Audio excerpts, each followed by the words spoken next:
السلام عليكم ورحمة الله وبركاته. الحمد لله والصلاة والسلام على خير خلق الله محمد بن عبد الله وعلى آله وأصحابه ومن والاه.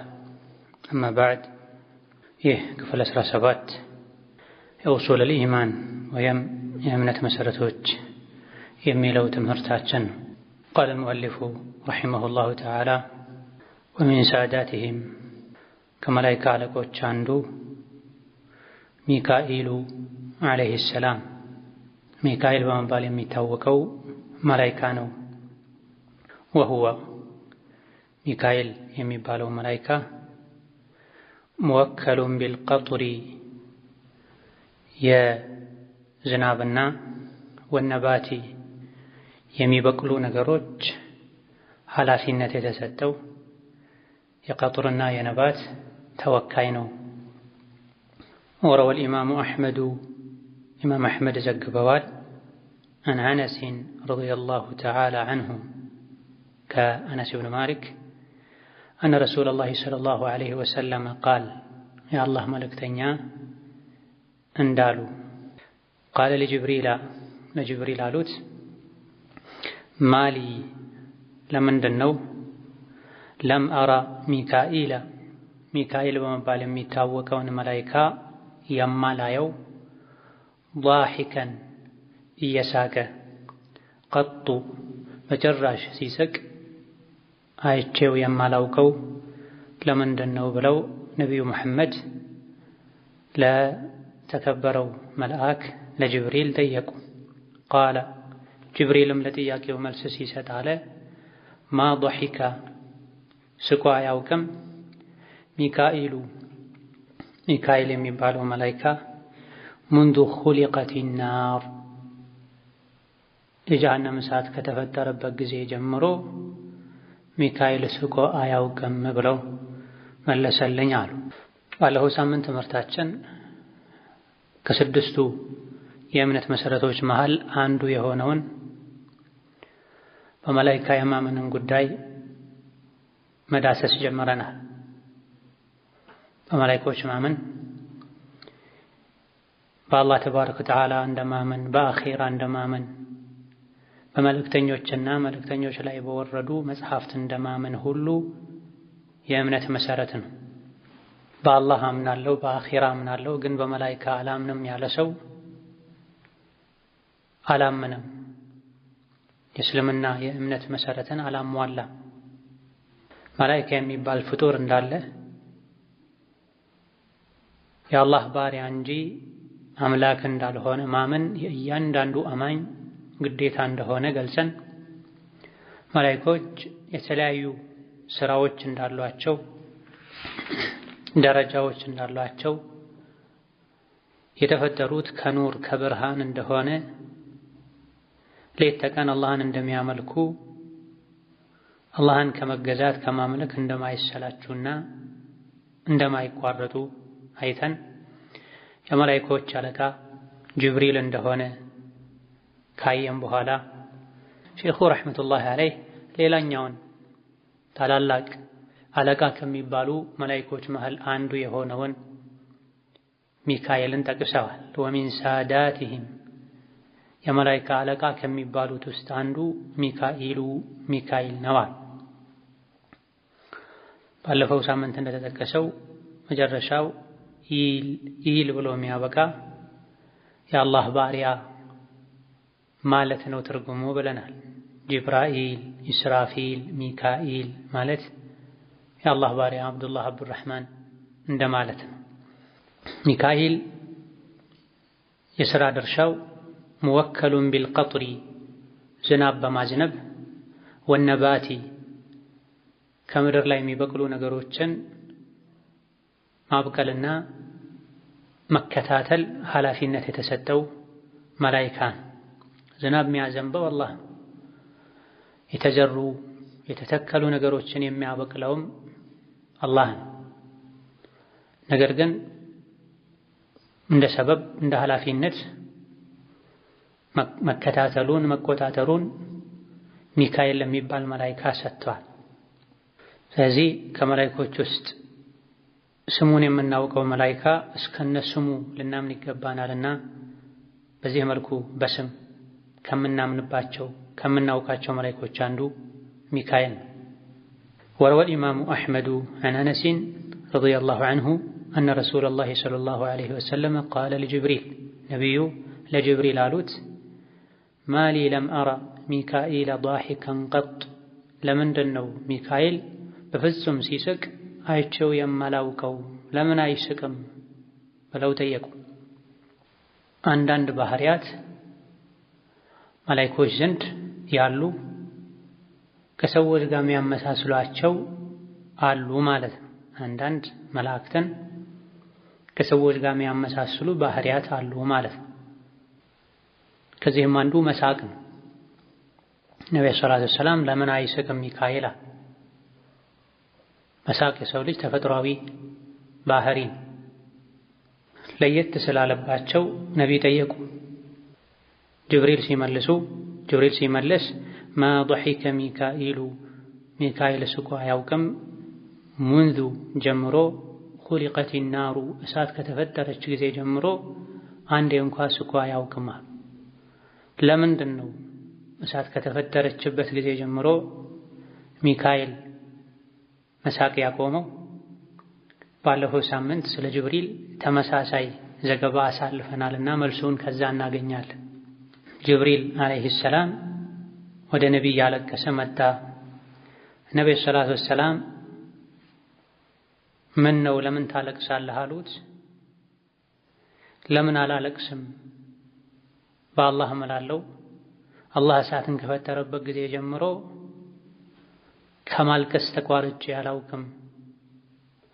አላህን አምጬው አትስራ ያለኝን ሰርቼ ስራ ያለኝን ከመስራት ወደ ኋላ ብዬ ፈየቅዚፈኒ ፊሃ እሳት ላይ እንዳይወረወረኝ እንዳይጥለኝ በመፍራት እሳት ከተፈጠረችበት ጊዜ ጀምሮ ከማልቀስ ተቆጥቤ አላውቅም ብሏል። የሚካኤል ምክንያት ይሄ ነው።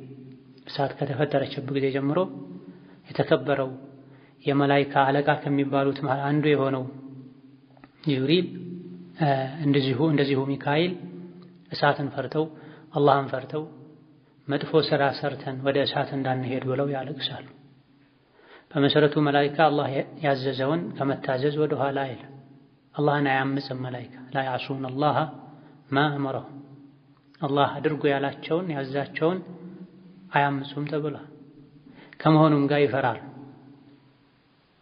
ያለቅሳሉ።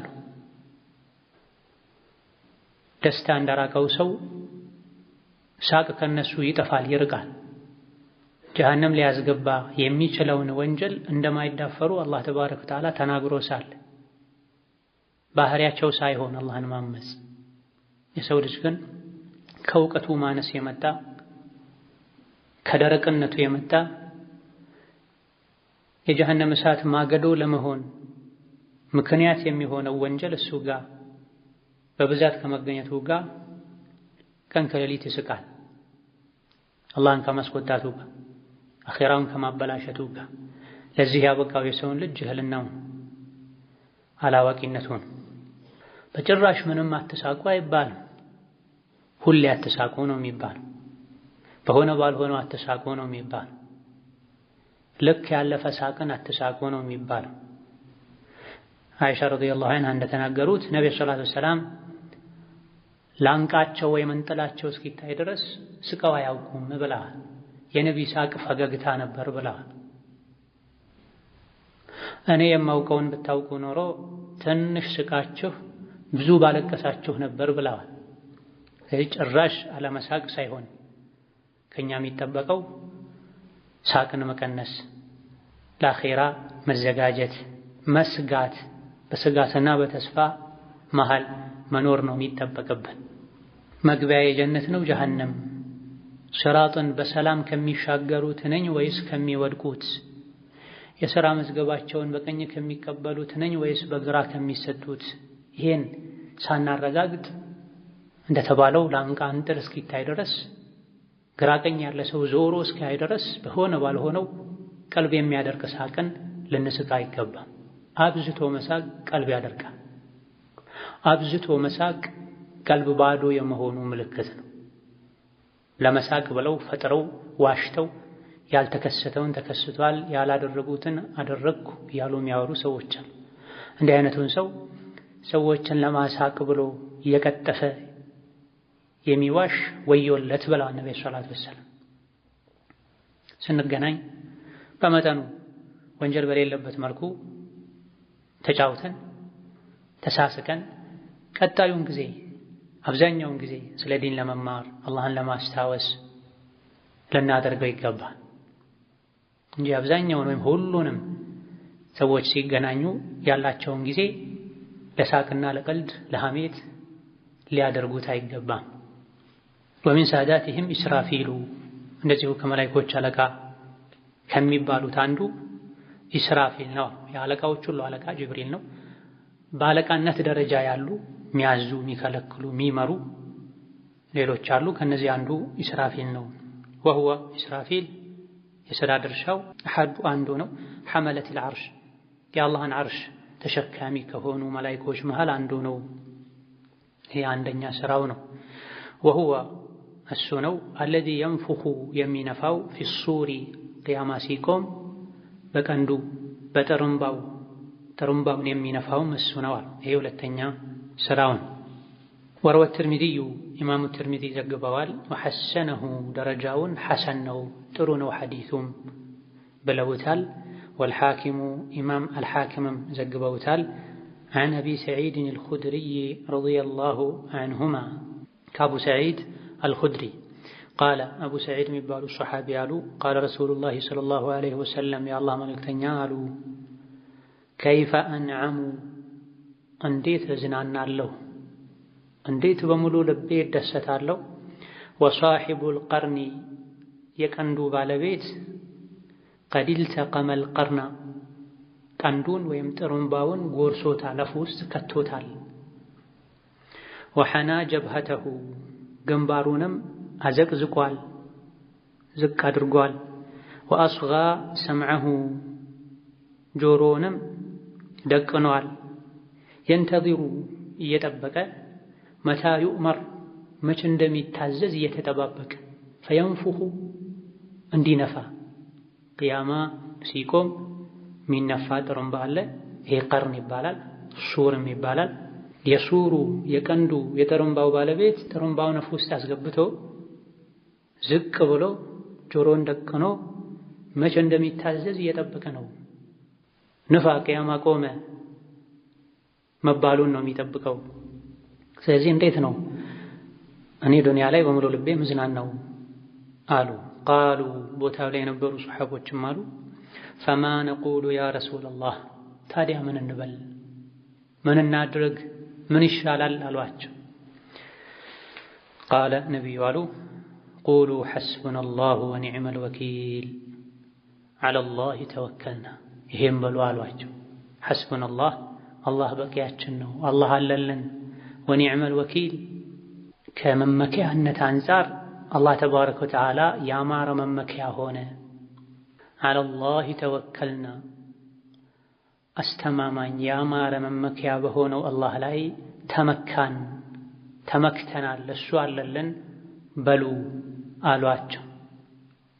በዚህ መልኩ ነብዩ ሰለላሁ ዐለይሂ ወሰለም እንዲፈሩ ደስታን እንዲቀንሱ ያደረጋቸውን የቂያማ ምልክት የሆነውን በጥሩምባው የመንፋት ሥራ የሚሰራው ለመፈጸም የሚጠባበቀው ኢስራፊል ነው። ወሁወ አሐዱ ሐመለቲል ዐርሽ አንድ ስራው ዐርሽ ተሸካሚ ነው። ወሁወ አለዚ የንፉኹ ፊሱሪ ሌላኛው ስራው በጥሩምባው የሚነፋው እሱ ነው። ሁለት ስራ አለው ማለት ነው። ዐርሽ መሸከምና በጥሩምባ መንፋት ሁለት ጊዜ ነው የሚነፋው። ወኑፊኸ ፊሱር ፈሰዒቀ መን ፊሰማዋቲ ወመን ፊልአርድ ኢላ መን ሻአ አላህ ቱመ ኑፊኸ ፊህ ኡኽራ ፈኢዛ ሁም ቂያሙን የንዙሩን ተብሏል። ለመጀመሪያ ጊዜ በቀንዱ ላይ ሲነፋ ጥሩምባ ሲነፋ ነፍስ ያለው በሙሉ ነፍሱ ትወጣለች። ኢላ መን ሻአ አላህ ነፍሳቸው እንዳትወጣ አላህ የወሰነ ጥቂት አይነት ፍጡሮች አሉ። እነሱ ሲቀሩ ከዛ ከ40 ዓመት በኋላ ثم نفخ فيه أخرى ከዛም ለሁለተኛ ዙር ይነፋል። فإذا هم قيام ينظرون በመጀመሪያው ዙር ጥሩምባ ሲነፋ ነፍሳቸው የወጣ መኽሉቆች በሙሉ ሁለተኛ ዙር ሲነፋ ብድግ ብለው ቆመው ማየት መታየት ይጀምራሉ ተብሏል። መጀመሪያ ሲነፋ ነፍስ ያለው በሙሉ ነፍሱ ወጥታ ጥሩምባው ውስጥ ትገባለች። ሁለተኛ ዙር ሲነፋ ደግሞ ከጥሩምባው ነፍሶች የወጡ ወደ አካላቶቻቸው ሄደው ተነስተው ቆመው ማየት ማውራት ይጀምራሉ ማለት ነው። ይሄ የአላህ ሥራ ነው። ሱር ቀርን ማለት ቀንድ የሚመስል የበሬ ቀንድ የሚመስል ጥሩምባ ማለት ነው። ከላይ በኩል ጠባብ ነው። አሁን ላይ ሰዎች ዘንድ የሚታወቅ ጥሩምባ የሚመስል ማለት ነው። ከታች ድምፅ የሚያስወጣው አካባቢ ሰፋ ያለ ነው። ከላይ ደግሞ አፍ ውስጥ የሚደረገው ጫፉ ቀጠን ያለ ነው። የበሬ ቀንድም ይሄን ነው የሚመስለው። ለዚህ ነው ቀርን የተባለው። ቀርን ማለት ቀንድ ማለት ነው።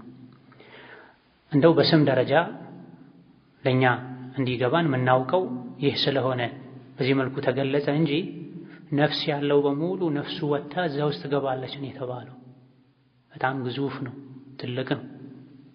በምን መልኩ ነው ይሄን ስራ ኢስራፊል የሚሰራው? በጥንቃቄ በሙሉ ትኩረት ከይፈ አንዓሙ እንዴት እደሰታለሁ። ወሳሒቡል ቀርኒ ቀድ ኢልተቀመል ቀርና የቀንዱ ባለቤት የጥሩምባው ባለቤት በሌላ ሐዲት ኢስራፊል ተብሎ ተነግሯል። የጥሩምባው ባለቤት ኢልተቀመል ቀርና ጥሩምባውን ጎርሶታል፣ አፉ ውስጥ አድርጎታል።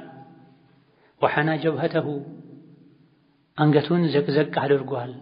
የሆነ ነገር በደንብ ማድመጥ መለየት ሲፈለግ ዝቅ ይባላል አንዳንዴ፣ ወይም ወደ አንድ ጎን ዞር ይባላል በደንብ ለማጣራት። ወአስጋ ሰምዐሁ ጆሮንም ወደ አንድ አቅጣጫ ደቅኗል፣ ሐሳቡን ሰብስቧል። የንተዚሩ መታ ይኡመሩ ፈየንፉኹ መቼ ታዞ እንደሚነፋ እየተጠባበቀ ነው።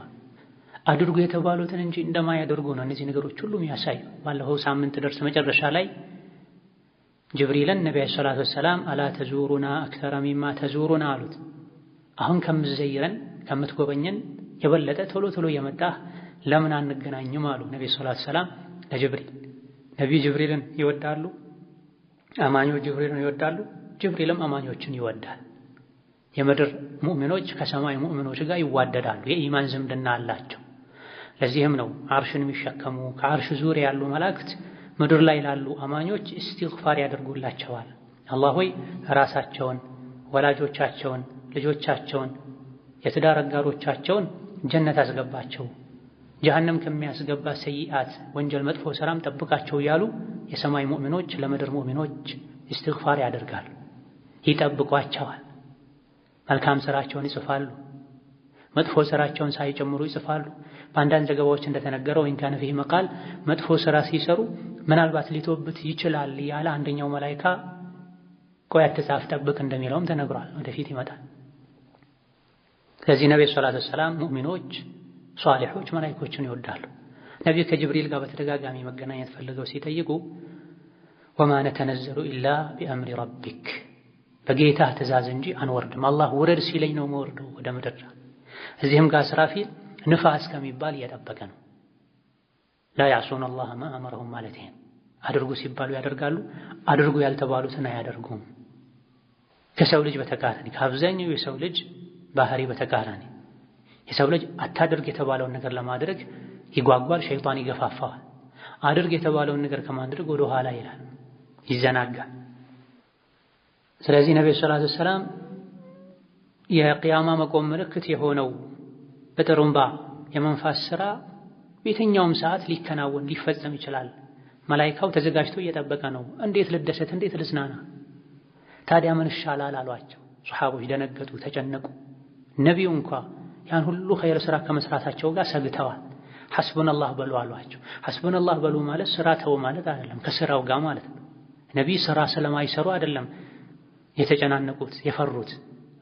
ስራ ብቻ አያዋጣም። አላህ ተባረከ ወተዓላ በረሕመቱ ካላሻገረን ካላሳለፈን በስተቀር። ስለዚህ ኢማናችሁ መልካም ስራችሁ እንዳለ ሐስቡነላሁ ወኒዕመል ወኪል በሉ፣ ዐለላሂ ተወከልና በሉ አሏቸው። ወዐን ኢብኒ ዐባስ ረዲየላሁ ዐንሁማ አነ ረሱለላሂ ሰለላሁ ዐለይሂ ወሰለም ቃል ከአብዱላህ ብን ዐባስ እንደተላለፈው የአላህ መልእክተኛ ብለዋል፣ ኢነ መለከን አንድ መላኢካ ሚን ሐመለቲል ዐርሺ የዐርሽ ተሸካሚ ከሆኑት ውስጥ ዩቃሉ ለሁ ኢስራፊሉ ኢስራፊል የሚባል ስሙ ዛዊየቱን ሚን ዘዋየል ዐርሺ ከዐርሽ መሰረቶች ኮርነሮች መሃል አንዱ አላ ካሂሊሂ የሱ አንገት ላይ ትከሻ ላይ ያለ የሆነ መላኢካ ቀድ መረቀት አልፈው ወጥተዋል ቀደማሁ ሁለት እግሮቹ ፊል አርድ ሳቢዓ ሰባተኛው ምድር ላይ አሱፍላ የታችኛዋ ከሰባት ምድር የመጨረሻ የታችኛው ምድር ላይ ሁለት እግሩ አልፈው ወጥተዋል። ወመረቀ ረእሱሁ ራሱ ጭንቅላቱ ደግሞ አልፎ ወጥተዋል። ሚነ ሰማኢ ሳቢዐቲ ከሰባተኛው ሰማይ አልዑልያ ከበላዩ ከላይኛው ከመጨረሻው ሰባተኛው ሰማይ ጭንቅላቱ አልፎ ወጥተዋል። ረዋሁ አቡ ሸይኽ ወአቡ ኑዐይም ፊል ሒልያ አቡ ሸይኽ እነዚሁ አቡ ኑዐይም የሚባሉ አይማዎች ጽፈውታል። አቡ ሸይኽ አልዐዘማ የተሰኘ ኪታብ አላቸው፣ የአላህ ልቅና ማለት ነው። አቡ ኑዐይም ደግሞ አልሒልያ የተሰኘ ኪታብ አላቸው፣ የአላህን ወልዮች የደጋግ ባሮቹን የሰሓቦችን የታቢዕዮችን ታሪክ ሁኔታ የሚዳስሱበት ኪታብ ነው። ይህ አብዱላህ ብን ዐባስ እንዲሁ ዝም ብለው ከራሳቸው በድፍረት የሚያወሩት ነገር አይደለም፣ ገይብ ነው። ባለፈው ደርስ እንደጠቀስነው መላኢካ ገይብ ነው። ስለ መላኢካ የተነገረንን ያክል እንጂ እኛ ራሳችን በግምት በስቲምባጥ በማስተንተን የምናወራው ነገር የለም። የሚታይ ነገር ስላልሆነ መላኢካ የሚታይ ነገር ሲሆን አገላብጠን አይተን ገምግመን አንዳንድ ነገሮችን ልንናገር ብይን ልንሰጥ እንችላለን። መላኢካ ከኛ አይን የተሰወረ ነገር ስለሆነ የተነገረንን ያክል ብቻ ነው ልናምን፣ ልናውቅ፣ ልንቀበል፣ ልናስተላልፍ የሚገባው። ከመላኢካዎች መሃል ኢነ መለከን ሚን ሐመለቲል ዐርሺ ከዐርሽ ተሸካሚ መላኢካዎች መሃል አንዱ የሆነ ስሙ ኢስራፊል የሚባል ዛዊየቱ ሚን ዘዋየል ዐርሺ ዐላ ካሂሊሂ ከዐርሽ ማዕዘኖች መሃል አንዱ ማዕዘን ዛዊያ ማለት ማዕዘን ወይም ኮርነር ማለት ነው። አንዱ ዛዊያ ዐላ ካሂሊሂ ትከሻው ላይ ያለ የዐርሽ ተሸካሚ የሆነ መላኢካ አሉና ስለ ግዝፈቱ ርዝመቱ የሚገልጽ ቃል ተናገሩ። መረቀት ቀደማሁ ፊል አርድ ሳቢዐቲ ሱፍላ ሁለት እግሮቹ ከሰባተኛው ከታችኛው መሬት አልፎ ወጥቷል። ወመረቀ ረእሱሁ ራሱ ጭንቅላቱ ደግሞ አልፎ ወጥቷል። ሚነ ሰማኢ ሳቢዐቲ አልዑልያ ከሰባተኛው ሰማይ በላይ አልፎ ወጥቷል። ባሳለፍነው ሐዲስ ከአሁን ቀደም ባለፈ ሐዲስ ከጆሮ ጉትቻው እስከ ትከሻው ድረስ ያለው ርቀት 700 ወይም 400 ዓመት የሚያስኬድ መላኢካ አለ። አላህ ፈቅዶልኛል ይሄን እንድናገር አሉ ነብይ የሚል ሐዲስ አሳልፈናል። ከጆሮ ጫፉ እስከ ትከሻው ድረስ ብቻ ያለው 700 በአንዱ ዘገባ፣ በሌላኛው ዘገባ 400 ዓመት ያስኬዳል ከተባለ ደግሞ የእግሮቹን የሌላ የተቀረ ሰውነቱን ክፍል ደግሞ በተወሰነ መልኩ ይሄ የአብዱላህ ብን ዐባስ ንግግር ያሳያል። ከአንዱ ሰማይ እስከ ሌላኛው ሰማይ 500 ዓመት ያስኬዳል። የአንዱ ሰማይ ውፍረት ብቻ 700 ዓመት ያስኬዳል። መላኢካ በመሰረቱ የሚኖረው ሰማይ ውስጥ ነው። በመሰረቱ የመላኢካ ቋሚ መኖሪያ ስፍራው ሰማይ ነው። ለተለያዩ ስራዎች ወደ ምድር ሊወርዱ ሊንቀሳቀሱ ይችላሉ። ይህ መላኢካ ያለው ሰማይ ነው። የዐርሽም ተሸካሚ ነው። በምን መልኩ ነው የሚሸከሙት? እንዴት ነው የሚሸከሙት? አላህ ነው የሚያውቀው።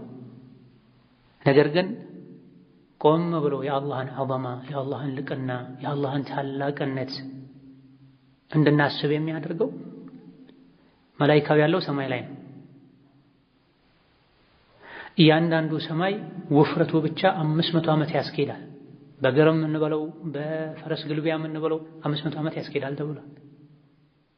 ያንዳንዱ ሰማይ ውፍረቱ 7 ሰማይ አለ። 7ቱም ሰማይ ውፍረቱ 500 ዓመት የሚያስኬድ ነው።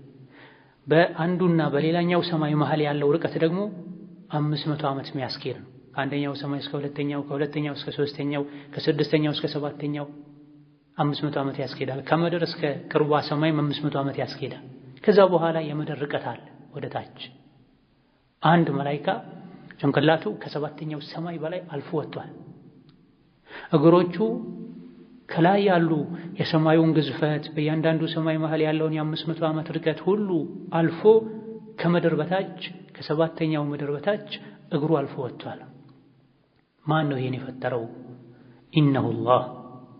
ኢነሁላህ ተባረከ ወተዓላ ዐዘ ወጀል ሱብሓነሁ ላ ኑሕሲ ተናእን ዐለይሂ ከማ አትና ዐላ ነፍሲህ ሱብሓነሁ ማ ዐበድናሁ ሐቀ ዒባደቲህ ሱብሓነሁ ማ ቀደርናሁ ሐቀ ቅድሪህ። ይሄ አንድ መላኢካ ነው። ከሰው ከሌሎች ፍጡሮች በብዙ እጥፍ የሚበልጠው የመላኢካ ፍጡር ነው። ሌሎችም እንደዚህ ግዙፍ የሆኑ የተለያዩ መላኢኮች አሉ። ከመሆኑም ጋር ሁሉም ይፈሩታል፣ ያከብሩታል። በዚህ ግዝፈታቸው በዚህ ብዛታቸው ተማምነው አላህ ላይ ተባረከ ወተዓላ አያምፁም። አድርጎ የተባሉትን ያደርጋሉ።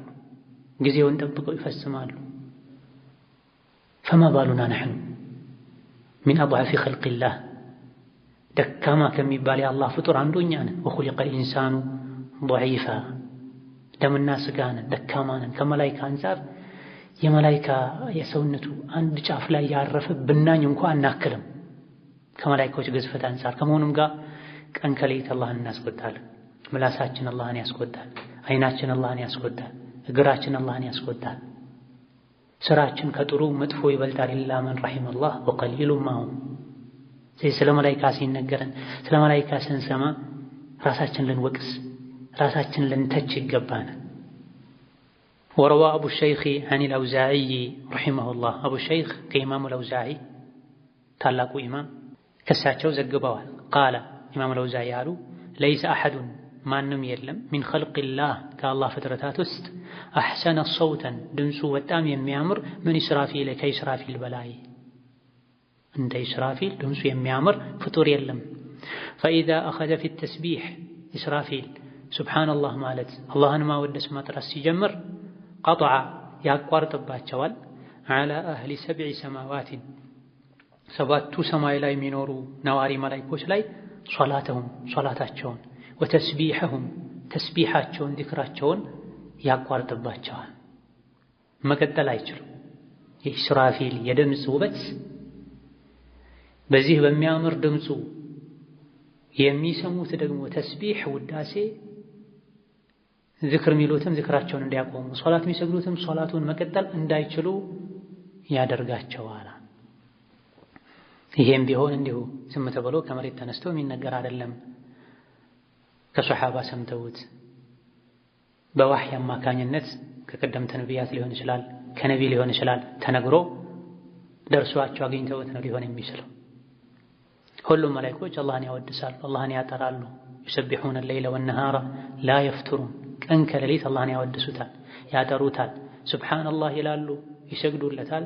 መቼም አይቋረጡም ከመልካም ሥራ ከዒባዳ። እዚህ ጋር አቋረጡ አልተባለም ወይ?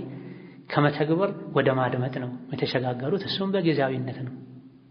ቁርአንን መቅራት ዒባዳ እንደሆነ ሁሉ ማድመጡም ዒባዳ ነው። አላህን ከሚያስታውሱ ሰዎች ቁጭ ብሎ እየሰሙ ስለ አላህ ዐዘማ ተፈኩር ማድረግም ራሱን የቻለ ዒባዳ ነው። እነዚህ ሦስቱ የመላኢካ አለቃዎች ናቸው። የአለቃዎች አለቃ ጅብሪል ነው። እነዚህ ሦስቱ መላኢኮች የመላኢካ ምርጥ ናቸው። ተቀራራቢ የሆነ ሥራ ያላቸው መላኢኮች ናቸው። ቁርአንም ላይ ሐዲስም ላይ ተያይዘው የሚጠቀሱ መላኢኮች ናቸው። ቁል መን ካነ ዐዱወን ሊላሂ ወመላኢከቲሂ ወጅብሪል ወሚካኤል ፈኢነላህ ዐዱውን ሊልካፊሪን ብለው ጅብሪል ዋህይ በማውረድ ልብን ሕያው ያደርጋል። ጅብሪል ዋህይ በማውረድ ልብን ሕያው የሚያደርግ መላኢካ ነው። ሚካኤል ደግሞ ዝናብ በማውረድ መሬት እንድታበቅል በማድረግ የሰው ልጆች ህይወት እንዲቀጥል ረሃብ ጥም እንዳይገድላቸው የሚያደርግ ነው። ውክልና ኃላፊነት የተሰጠው ማለት ነው። አላህ ለዚህ የወከለው። ኢስራፊል ደግሞ የሰው ልጆች ከሞቱ በኋላ ዳግም እንዲቀሰቀሱ የሚያደርግ ነው። ሶስቱም ከህይወት ጋር ተያያዥነት ያለው ስራ የሚሰሩ ናቸው። ጅብሪል ዋህይ አውርዶ ቀልብን ህያው ያደርጋል። ሚካኤል ደግሞ ዝናብን አውርዶ አካላችንን ነፍሳችንን ህያው ያደርጋል። የሚበላ የሚጠጣ ሚካኤል በሚያዘንበው ዝናብ አማካኝነት ነው የሚገኘው በአላህ ፈቃድ። ከሞትም በኋላ ደግሞ አኼራ ላይ ድጋሚ ህያው እንድንሆን ነፍሳችን እንድትቀሰቀስ የሚያደርገው ጥሩምባውን ነፍቶ ኢስራፊል ነው። የሶስቱ ስራቸው ተቀራራቢ ነው። ነብዩ ሰለላሁ ዐለይሂ ወሰለም ተወሱል ሲያደርጉ በአላህ ዱዓ ሲያደርጉ አላሁመ ረበ ጅብራኢል ወሚካኢል ወኢስራፊል እያሉ አላህን ይማጸኑት ነበር። የጅብሪል ጌታ ሆይ፣ የሚካኤል ጌታ ሆይ፣ የኢስራፊል ጌታ ሆይ ያሉ ያወድሱት ይለምኑት ነበር። ምክንያቱም እነዚህ ትልልቅ ግዙፍ መላእክቶች ናቸው። ከግዝፈታቸው ከጥልቀታቸውም ጋር አላህን የሚፈሩ የሚያከብሩ ናቸው፣ ማይኩራሩ ናቸው። ደካማው የሰው ልጅ ነው ስልጣን ሲያገኝ ገንዘብ ሲያገኝ ከሌሎች ሰዎች በልጣለው ሲል መኩራራት ይዛል፣ ጌታውም ላይ ይኮራል። መላእክቶች ግን ሙሉ ግዙፍ ኃያል ከመሆናቸው ጋር በዛው ልክ አላህን ይፈሩታል። የኻፉነ ረበሁም ሚን ፈውቅሂም ወየፍዐሉነ ማ ዩእመሩን። ከበላያቸው ያለውን አላህን ይፈራሉ፣ አድርጉ የተባሉትን ሁሉ ያደርጋሉ። የሰው ልጅ ግን ወከሲሩን ሐቀ ዐለይሂል ዐዛብ ኢነል ኢንሳነ ሊረቢሂ ለከኑድ። የሰው ልጅ ጌታውን የሚክድ ነው፣ የሚያማርር ነው። አብዛኛው አመፀኛ እምቢ ባይ ነው። ወሚን ሳዳቲሂም መለኩል መውቲ። ከመላኢካ አለቃዎች አንዱ መለከል መውት ነው። ወለም የጂ አልተገኘም፣ ሙሰረሐን ግልጽ ተደርጎ የመጣ ዘገባ አልተገኘም። ቢስሚሂ ስሙ ፊል ቁርአን ቁርአን ውስጥ ወላ ፊል አሐዲት ሰሒሐቲ ትክክለኛ በሆኑ ሐዲቶችም ስሙ ማን እንደሆነ አልተነገረም አሉ። መለከል መውት የሞት መልአክ ነው የሚባለው። ወቀድ ጃአ ፊ ባዕድ አልአታሪ በአንዳንድ ዘገባዎች ተገኝቷል። ተስሚየቱሁ መለከል መውት እንደሚጠራ ቢዒዝራኢል ዒዝራኢል ተብሎ እንደሚጠራ ፈላሁ አዕለሙ ይበልጥ አላህ ያውቃል ይሄ ትክክለኛ ስሙ ነው ወይስ አይደለም የሚለውን። ቃለሁ አልሓፊዙ ኢብኑ ከሲሪን ሓፊዝ አዋቂ ኢብኑ ከሲር የተፍሲር የፊቅህ የታሪክ ኢማም ዘግበውታል፣ ይሄን ተናግረውታል። በስራቸው በስማቸው ከሚታወቁ ወይም በወስፍ ከሚታወቁ መላእክቶች አንዱ መለከል መውት ነው። የሞት መላእክት ማለት ነው። ሰውንም ሌሎችንም ነፍስ ያላቸው ነገሮችን የሚገድል መለከል መውት ነው። መለከል መውት ሰውን ብቻ አይደለም የሚገድለው፣ ሌሎችም ነፍሳቸው የሚወጣ ነገሮችን በሙሉ ነፍስ የማውጣት ኃላፊነት የተሰጠው ለመለከል መውት ነው።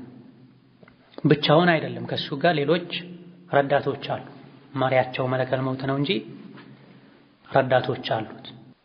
ሐታ ኢዛ ጃአትሁም ሩሱሉና የተወፈውነሁ የመላእክት መልእክተኞቻችን በዳዮችን በዱንያ ህይወታቸው አመፀኛ ወንጀለኛ የነበሩ ሰዎችን ሊገድሏቸው በመጡ ጊዜ ይላል። ቁጥራቸውን ብዙ አድርጉ መላእክቶች ይመጣሉ እየተባለም ተነግሯል። ሞትን በተመለከተ ኢነ ለዚነ ቃሉ ረቡና አላሁ ቱመ እስተቃሙ ተተነዘሉ ዐለይሂም አልመላኢከቱ አላ ተኻፉ ወላ ተሕዘኑ። ከዚህ መሪያቸው መለከል መውት ነው። በሱ ስር የሚመሩ አብረው ነፍስ የሚያወጡ የሙእሚኖችን ነፍስ የተቀባበሉ ወደ ሰማይ ይዘው የሚወጡ ሽቶ ከፈን ይዘው የሚመጡ አጋዥ መላእክቶች አሉ። መሪያቸው ዋናውን ስራ የሚሰራው መለከል መውት ነው። ወለም የጂ ሙሰረሐን ቢስሚሂ ፊል ቁርአን ወላ ፊል አሐዲስ ሰሒሐቲ በቁርአንም ይሁን በትክክለኛ ሐዲስ የመለከል መውት ስሙ በግልጽ አልተነገረም። ፊ ባዕድ አልአታር በአንዳንድ ዘገባዎች ግን ዒዝራኤል ተብሎ ተሰይሟል። ይሄን የመለከል መውት ስሙ ዒዝራኤል ነው የሚለውን ዘገባ ሰሒህ ነው ያሉ ዑለሞች ተገኝተዋል። ስለዚህ ዒዝራኤልም ቢባል መለከል መውትም ቢባል ችግር የለም። ሌሎች ይሄ ዒዝራኤል የሚለው በትክክለኛ ሐዲስ አልተነገረም፣ አህለል ኪታቦች ናቸው ዒዝራኤል የሚሉት የሚል አቋም አላቸው። ዞሮ ዞሮ ቁርአን ላይ በተነገረው ስሙ መጥራቱ መለከል መውት ማለቱ ቁርአን ላይ በተነገረ ስራው መሰረት የተሰጠውን ከስራው ጋር የሚሄደውን ስም መጠቀሙ የተሻለ ይሆናል። ሐዲሱ ሰሒህ ነው ያሉ ሊቃውንት ስላሉም ኢዝራኤል ቢባል ችግር የለውም። በብዛት ሰዎች እንደሚታወቀው ኢዝራኤል በሚለው ወይም በእኛ ሀገር ሰዎች አዝራኤል ብለው ነው የሚጠሩት። መለከል መውት የሚባል መላኢካ አለ። ስራው ነፍስ ማውጣት ነው። በሱ ካመንን ሞት ወደኛ መቼ እንደሚመጣ በትክክል ስለማናውቅ ሁሌ ልንዘጋጅ ይገባናል። መለከል መውት ሲመጣ ማንም አይመልሰውም። በጉልበትም በብልሃትም በልመናም አይመለስም። ሐታ ኢዛ ጃአቱሁም ሩሱሉና የተወፈውነሁ መልእክተኞቻችን ሲመጡ የመልአክ መልእክተኞች የሞት መልእክተኛ ሲመጣ ስራውን ሰርቶ ይሄዳል። ወሁም ላ ዩፈርጡን አድርጉ የተባሉትን ከማድረግ ወደ ኋላ አይሉም፣ አያጎድሉም፣ ትእዛዝ አያዛንፉም። ወዲያው ተግብሮ ይመጣል። አራስ ናት፣ 2 ቀን ነው ከወለደች። ሕፃኑን ታጥባ ትንሽ ጠብቅ፣ አይሰማም። ሙሽራ ናት፣ አያውቅም። የቲም ልጆችን ሕፃናት አሉት የቲም አድርገህ አትውሰደባታቸውን፣ አያውቅም። የተለያዩ ኸይር ስራዎች ልሰራ እቅድ አውጥቻለሁ፣ አያውቅም፣ አይሰማም። ብዙ ወንጀሎች አሉ ያልተውኳቸው ያልተወበትኩባቸው፣ ለተውበት ልስተካከል የለም። ፈኢዛ ጃአ አጀሉሁም ላ የስተኺሩነ ሰዓ ለቅጽበት እንኳ አጀል ከመጣ መላኢኮች ወደ ኋላ አይሉ፣ የሰው ልጆችም እድል ሊያገኙ አይችሉም። ወቃለ ኢብኑ ከሲር አሉ ኢነሁም መላኢኮች ቢኒስበቲ ኢላ ማ ሀየአሁም ለሁ አላህ እነሱን ተህይእ ካደረገበት ካዘጋጃቸው ነገር አንጻር፣ ቢኒስባ ማለት አንጻር ማለት ነው። ሀየአሁም ለሁ ካዘጋጃቸው ዓላማ አንጻር አቅሳሙን የተለያየ አይነት ናቸው። አይነታቸው ምድባቸው የተለያየ ነው። ፈሚንሁም ከመላኢኮች ውስጥም አለ ሐመለቱል ዐርሺ ዐርሽ የሚሸከሙ፣ ወሚንሁም ከነሱ ውስጥም አሉ አልከሩቢዩና ከሩቢዩን የሚባሉ አሉ። አለዚነ ከሩቢዩን የሚባሉት ሁም ሐውለል ዐርሽ ከዐርሽ ዙሪያ ያሉት ናቸው። ወሁም እነዚህ ከሩቢዮች ከዐርሽ ዙሪያ ያሉት መዐ ሐመለቲል ዐርሽ ከዐርሽ ተሸካሚዎች ጋር አንድ ላይ ተደምረው አሽረፉል መላኢካ ምርጥ መላኢኮች እነሱ ናቸው። ዐርሽ ተሸካሚ በመሆናቸው ከዐርሽ ቅርብ በመሆናቸው አሽረፍ ይበልጥ የተከበሩ መላኢኮች እነሱ ናቸው። ወሁሙል መላኢከቱል ሙቀረቡን አላህ ዘንድ ቅርብ የተባሉ መላኢኮችም እነዚህ ናቸው። ከማ ቃለ ተዓላ አላህ እንዳለው ለን የስተንኪፈል መሲሕ ወይም ዒሳ አይኮራራም፣ አን የኩነ ዐብደን ሊላህ ለአላህ ባሪያ ከመሆን አይኮራራም፣ አይጠየፍም። ወለል መላኢከቱል ሙቀረቡና አላህ ዘንድ በደረጃም በቦታም ቅርብ የሆኑ መላኢኮችም ለአላህ ባሪያ ከመሆን አይኮራሩም፣ አይጠየፉም። ከሩቢዩን ማለት ከዐርሹ ዙሪያ ያሉ መላኢኮች ናቸው። ዐርሽን የሚሸከሙት ደግሞ ሐመለተል ዐርሽ የሚባሉ ናቸው። እነዚህም ከሩቢዩን የሚባሉ ከዐርሽ ዙሪያም ያሉት ስራቸው ተቀራራቢ ነው። ዐርሽን የሚከቡ ናቸው። አላህን የሚያወድሱ አላህን የሚያጠሩ ናቸው። ከሩቢዩን የተባሉት ከርብ ከሚለው ተወስዶ ነው ስም የተሰጣቸው። ከርብ ማለት ፍርሃት፣ ስጋት፣ መከራ ማለት ነው። ለምንድን ነው ከሩቢዩን የተባሉት? እዛ በጣም ቅርብ ከመሆናቸው አንፃር ሌሎች ማያዩትን ስለሚያዩ፣ አላህን ስለሚፈሩ፣ በተደጋጋሚ ስለሚደነግጡ ነው ተብሏል።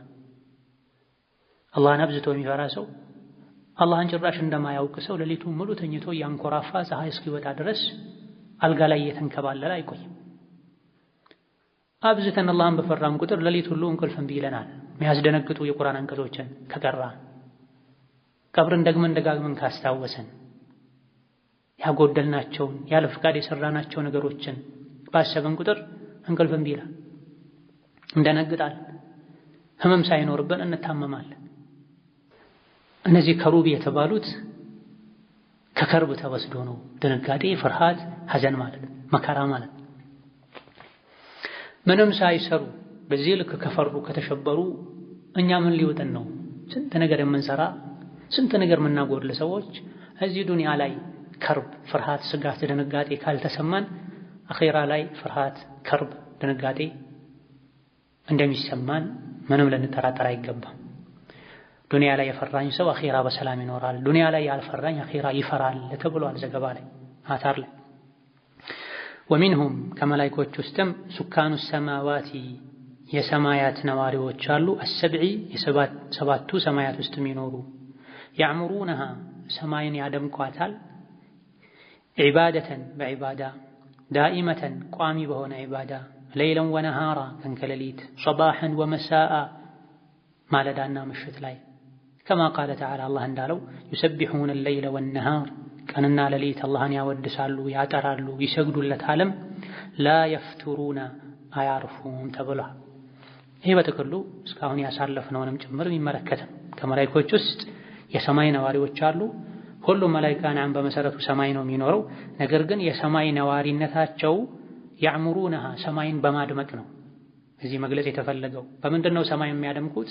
ዒባደተን ዳኢማ ቋሚ የሆነ ዒባዳን በማድረግ ካዕባ ምድር ላይ ባዶ ሆኖ አያውቅ። ቀን ከሌሊት ሶላት የሚሰግድ ጠዋፍ የሚያደርግ ሰው ይገኛል። ነገር ግን የሰዎች ቁጥር ውስን ነው። ሐጅ ላይ እንኳ በጣም ሰው በዛ ቢባል 3 ሚሊዮን ቢደርስ ነው፣ ያውም በዓመት አንዴ። ረመዳን ላይ በመቶ ሺዎች ቤት አንዳንዴ በሚሊዮን ሊሆን ይችላል። ከተለያየ አካባቢ ሰዎች በረመዳን ዑምራ አድርገው አጅር ለማግኘት ነገር ግን 10 ሚሊዮን 7-8 ሚሊዮን እንኳን የሚደርስ አይደል። የሰማዩን ግን በምናይበት ጊዜ ቀን ከሌሊት ዒባዳ አይቋረጥም፣ ብዛትም አይቀንስም። ባሳለፍነው ሐዲስ ከካዕባ ትይዩ የሆነ ሰባተኛው ሰማይ ላይ የሚገኝ አልበይተል ማዕሙር የሚባል ቤት አለ። በየቀኑ 70,000 መላኢካ ለዒባዳ ይገባል።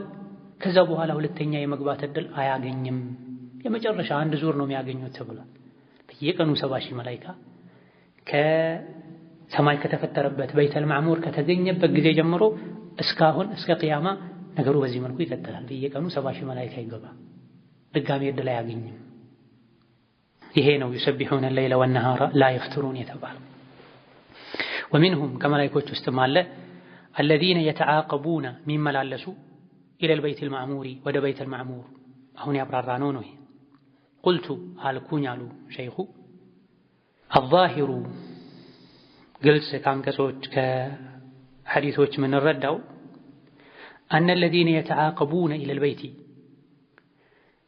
ወደ በይተል ማዕሙር የሚመላለሱት ሱካኑ ሰማዋት የሁሉም ሰማያት ነዋሪዎች እንደሆኑ ነው ከሁኔታው በግልጽ የምንረዳው። በየሰማዩ መላእክቶች አሉ። ወደ ሰባተኛው ሰማይ የወጡ በይተል ማዕሙር ውስጥ ገብተው ዒባዳ አድርገው ይመለሳሉ። አንዴ በአዱንያ ህይወት በዚህች ዓለም ህይወት አንድ እድል ነው የሚያገኙት። ልክ ከዓለም ዙሪያ የሰው ልጆች በየዓመቱ አንዳንዶች ደጋግመው አንዳንዶች በህይወታቸው አንዴ ለሐጅ ወደ መካ እንደሚሄዱት ሱካኑ ሰማዋት በእያንዳንዱ ሰማይ ላይ የሚገኙ መላኢኮች ሰባተኛው ሰማይ ላይ የሚገኘው በይተል ማዕሙር ጋር ሄደው ዒባዳ አድርገው ይመለሳሉ። ወሚንሁም ከመላኢኮች ውስጥም ሙወከሉነ ቢልጂናኒ የጀነት ጉዳይን የመከታተል ኃላፊነት የተሰጣቸው አሉ። ወኢዕዳድል ከራማት ሊአህሊሃ ጀነቱ ስለሚኖሩ ሰዎች መስተንግዶን፣ መከበሪያን፣ መስተናገጃን ኢዕዳድ የሚያደርጉ የሚያዘጋጁ አሉ። ወተህይአት ዲያፈቲ ሊሳኪኒሃ ጀነቱ ስለሚኖሩ ሰዎች ተህይአ የሚያደርጉ የሚያመቻቹ አዲያፋ እዛ ሲኖሩ የሚያስፈልጋቸውን ነገር የሚስተናገዱበትን ነገር የሚያዘጋጁ አሉ። ኢዕዳድም ተህይአም ተቀራራቢ። ሚን መላቢሳ የጀነት ሰዎችን ልብስ፣ ወመአኪለ ምግብ፣ ወመሻሪበ መጠጥ፣ ወመሷጊን ጌጣጌጥ፣ ወመሳኪነ መቀመጫ ማረፊያ፣ ወገይሪ ዛሊክ ሌሎችንም የሚያዘጋጁ ይህ ስራ የተሰጣቸው መላኢኮች አሉ።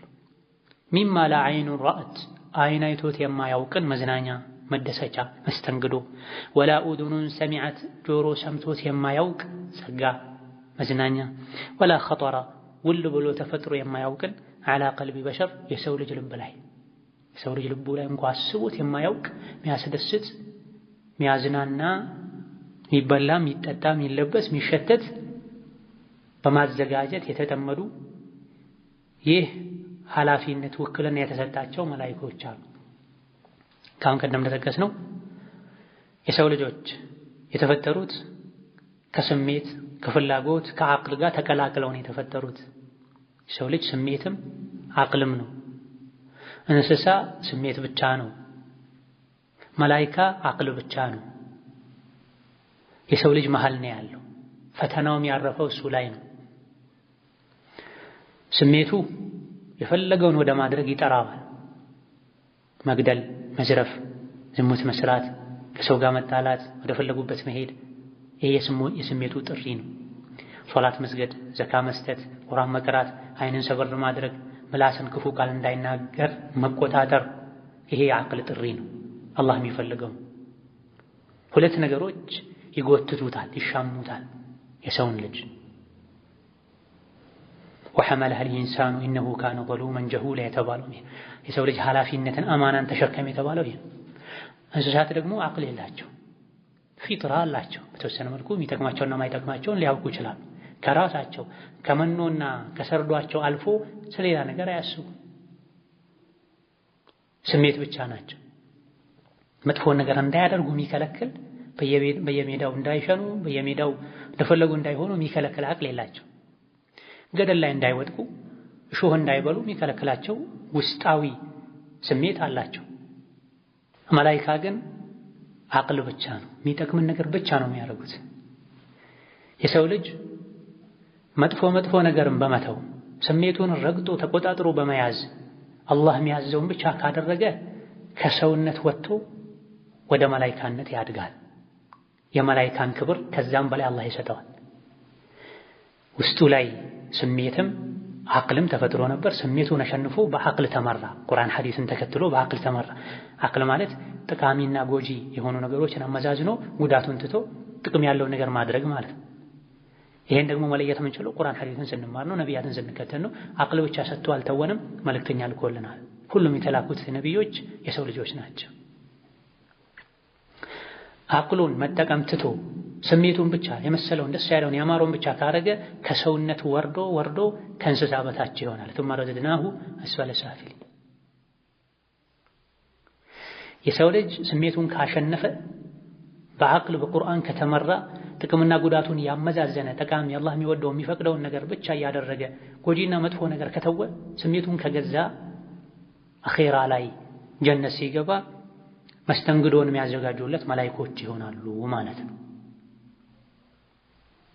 ነስአሉላህ ሚን ፈድሊ። ወሚንሁም ከመላኢኮች ውስጥም አሉ አልሙወከሉነ ቢናር፣ የእሳትን ጉዳይ የመከታተል ውክልና ኃላፊነት የተሰጣቸው አሉ። አዓዘነ አላሁ ሚንሃ፣ አላህ ከሷ ይጠብቀንና።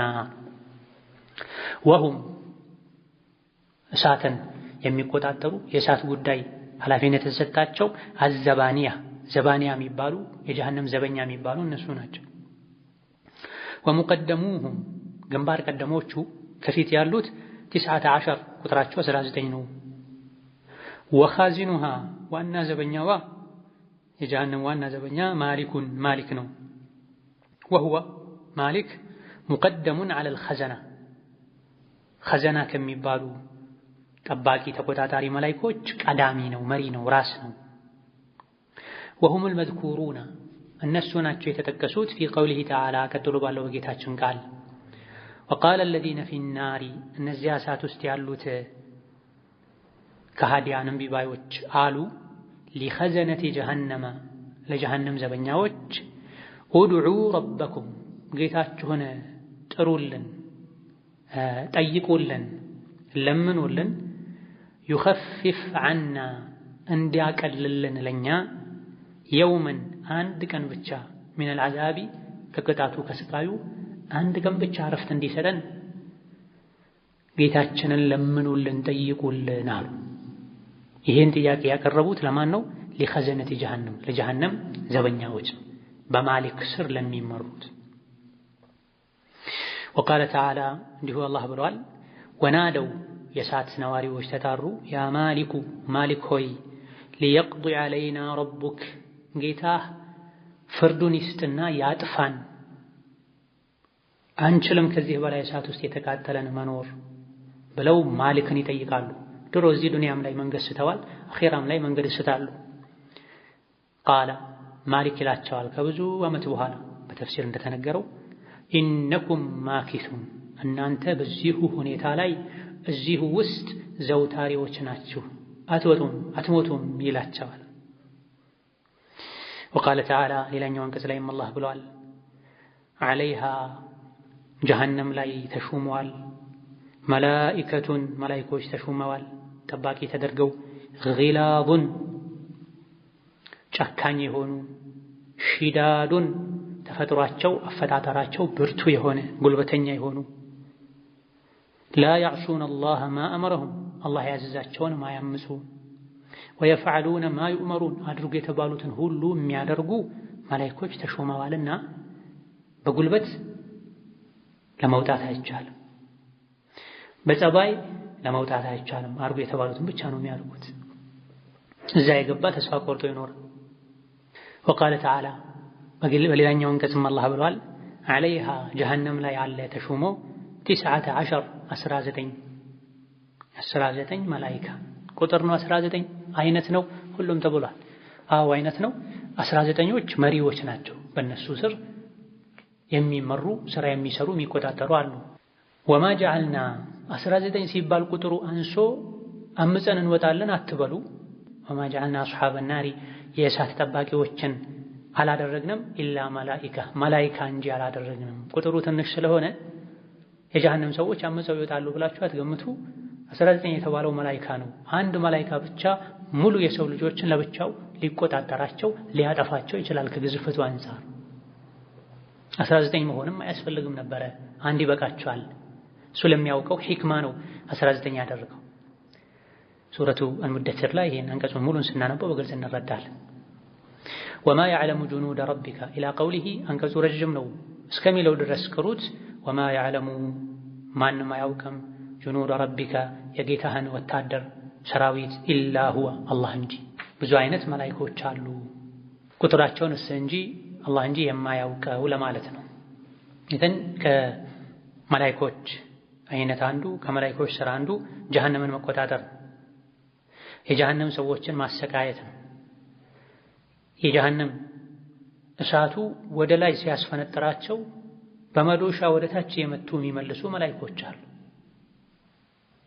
ኩለማ አራዱ አን የኽሩጁ ሚንሃ ኡዒዱ ፊሃ ከእሳት መውጣት በፈለጉ ቁጥር እንዲመለሱ ያደርጓቸዋል። ወለሁም መቃሚዑ ሚን ሐዲድ ከብረት የተሰራ መዶሻ አለ። አናቶች በዛ መዶሻ የመቱ መላኢኮች በዛ መዶሻ አናታቸውን የመቱ ይመልሷቸዋል።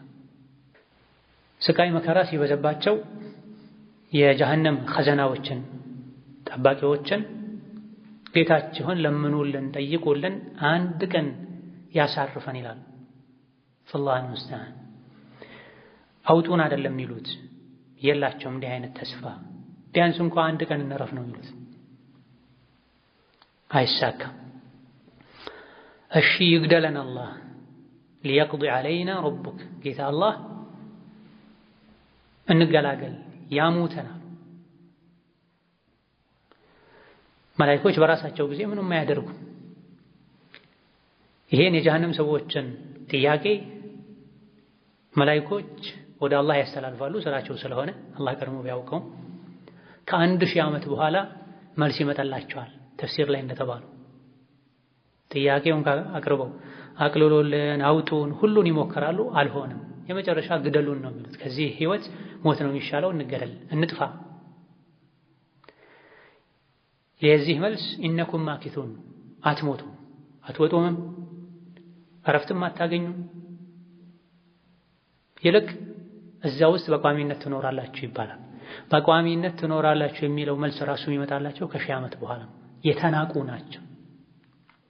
ዐለይሃ መላኢከቱን ጊላዙን ሺዳድ ጊላዙን ጨካኝ የሆኑ አላህ ተባረከ ወተዓላ አድርጉ ያላቸውን ነገር አድርጉ በተባሉት መልኩ የሚፈጽሙ ርህራሄ ማይዛቸው ማለት እዝነት የሌለ ውስጣቸው አላህ ተባረከ ወተዓላ ወስኖበት እንዲቀጣ ለተባለ ሰው ማያዙ ሺዳድ አድርጉ የተባሉትን ነገር መወጣት የሚችሉበት ብቃት ጥንካሬ ያላቸው ብርቱ ናቸው።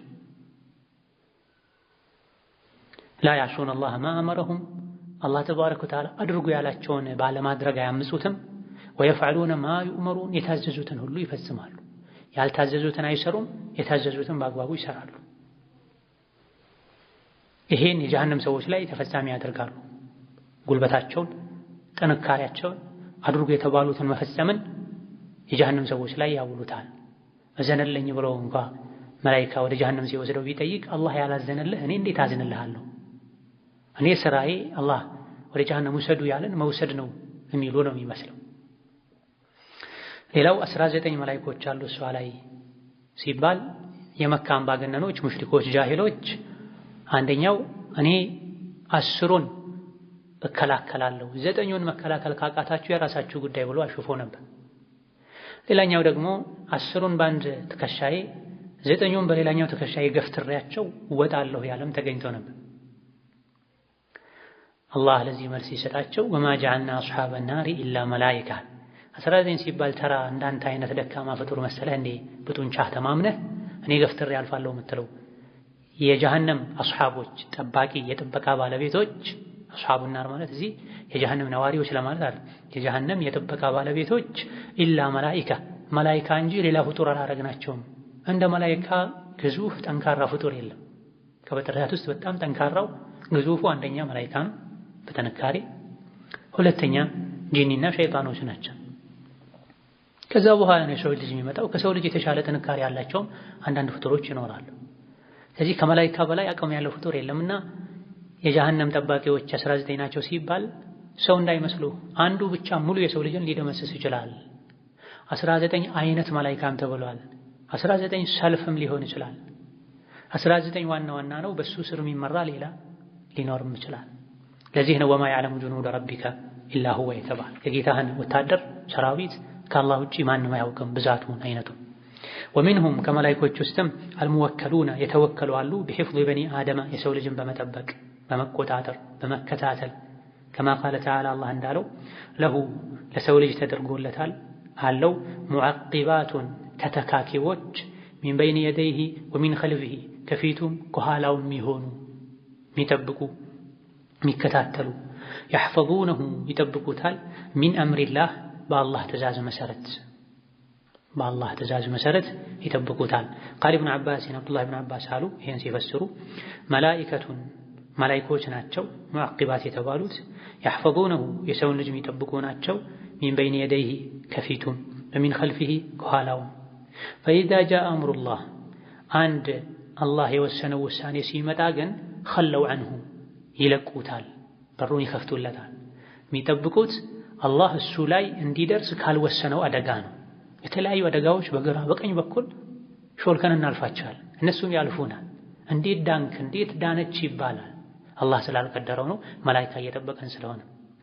አላህ እኛ ላይ እንዲደርስ የፈለገው ነገር ግን ሲመጣ ኸለው ዐንሁ መላኢኮች ዞር ይላሉ፣ አላህ የወሰነው ነገር ይደርስበታል። ይሄ እኮ ቀላል አደጋ ነበረ፣ እንዴት ይሄን ማምለጥ አልቻልክም ያሉ ሰዎች ይጠይቃሉ፣ ይወቅሳሉ። መላኢኮች ዞር ብለው አላህ እንዲደርስ ወስኖ እንዴት ከዚህ ዳንክ ደግሞ ያሉ ይጠይቃሉ ሰዎች። አላህ እኛ ላይ ያልጻፈው ሲሆን መላኢኮች ተከላክለው ጠብቀው በአላህ ፈቃድ። ወቃለ ሙጃሂድ የሚባሉት ታቢዒ አሉ ማ ሚን ዐብድን ምንም አይነት መላኢካ ማ ሚን ዐብድን ምንም አይነት ባሪያ የለም የሰው ልጅ የለም ኢላ ወመለኩን ከሱ ጋር መላኢካ ቢኖር እንጂ ሙወከሉን የተወከለ ቢሒፍዚሂ እሱን ለመጠበቅ ፊ ነውሚሂ ሲተኛ ወየቀظቲሂ ሲነቃ ፊ ነውሚሂ በሚተኛበት ጊዜ ወየቀظቲሂ ነቅቶ በሚገኝበት ጊዜ የሚጠብቀው መላኢካ አለ። ሚነል ጂኒ ከጂኖችም ወልኢንሲ ከሰው ልጆችም አደጋ ክፋት ጥቃት የሚጠብቁ መላኢኮች አሉ። ወልሀዋሚ ከእንስሳት ምድር ላይ ከሚሳቡ ከሚንቀሳቀሱ ጥቃቅንም ይሁን ትልልቅ የሚታዩም ይሁን ማይታዩ ስውር ጥቃቅን ነገሮች የሚጠብቁ መላኢኮች ተመድበዋል። ፈማ ሚንሃ ሸይኡን ከላይ ከተጠቀሱ ሰውን ሊያጠቁ ከሚችሉ ነገሮች አንዱ እንኳ ነገር የለም ያእቲሂ ወደ ሰው ልጅ የሚመጣ ዩሪዱሁ የሰውን ልጅ ፈልጎ ሊያጠቃው ፈልጎ ወደ እሱ የሚመጣ የለም ኢላ ቃለ ለሁ መላኢካው ቢለው እንጂ ወራአክ ወደ ኋላ በል ዘርበል ከዚህ ቢለው እንጂ። ማንኛውም ነገር ሊያጠቃን ሲመጣ ለጥበቃ የተመደበው መላኢካ ወራአክ ዘርበል ከዚህ ወደ ኋላ ዙር ይለዋል። ኢላ ሲቀር ሸይኡን አንድ ነገር ሲቀር ማያት ነገር يأذن الله تعالى فيه الله يفكدو የሆነ ነገር ሲቀር فيصيبه እሱ ላይ እንዲደርስበት አላህ የፈቀደው ነገር ከሆነ ከላይ በኢብኑ አባስ ዘገባ እንደተነገረው መላእክቶች ዞር ይሉና فيصيبه ያ የተወሰነው ነገር ይደርስበታል። ሱብሃነ አልሐኪም አልዓዚዝ እሱ እኛ ላይ እንዲደርስ የፈቀደው ነገር ሲሆን መላእክቶች ዞር በሉ ይባላል። ላ ሙዐቂበ ሊአምሪሂ የአላህን ውሳኔ የሚመልስ የለም፣ ይግባኝ የሚል የለም፣ ለምን የሚል የለም።